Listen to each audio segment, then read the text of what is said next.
Mesdames, Messieurs, bonjour et bienvenue sur notre page où nous vous parlons des questions relatives au droit administratif. Aujourd'hui, nous allons vous parler de certaines notions qui tendent à compliquer, qui amènent des confusions chez le commun des mortels. Et il s'agit bien évidemment de la notion relative à l'empiètement des pouvoirs, à l'empiètement des fonctions, à l'usurpation des fonctions.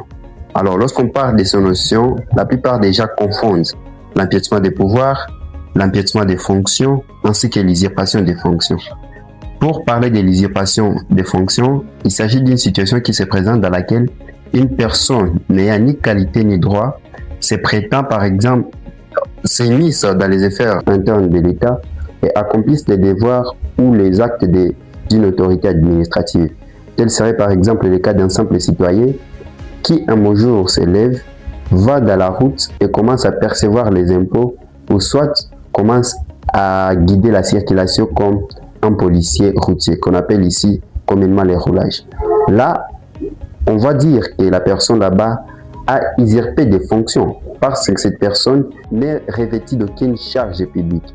Par contre, l'on parle de l'usurpation de pouvoir lorsqu'une autorité relevant d'un pouvoir s'immisce dans les affaires d'une autre autorité relevant d'un autre pouvoir. Parce que vous le savez très bien, dans un État, il y a trois niveaux de pouvoir. Il y a d'une part les pouvoirs exécutifs, d'autre part les pouvoirs législatifs et enfin les pouvoirs judiciaires.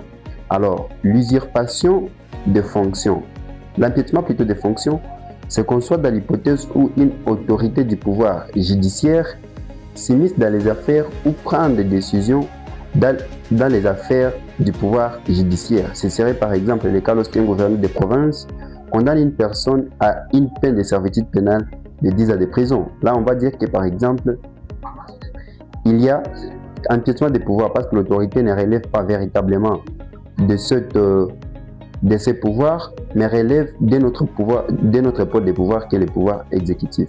On parle en fait de l'empiètement des fonctions lorsqu'une autorité administrative excède ses pouvoirs et part empiéter ou part s'attribuer les compétences d'une autre autorité administrative. Rappelez-vous qu'en droit administratif, le principe est celui selon lequel la compétence est d'attribution. De cela découle notamment comme conséquence qu'aucune autorité publique ne peut s'auto-attribuer une compétence sans que les textes ne le lui attribuent. Ainsi, par exemple, lorsque l'autorité administrative quitte son pôle de pouvoir pour aller, par exemple, s'immiscer dans les affaires internes d'une autre autorité administrative, on va parler qu'il y a là-bas un empiètement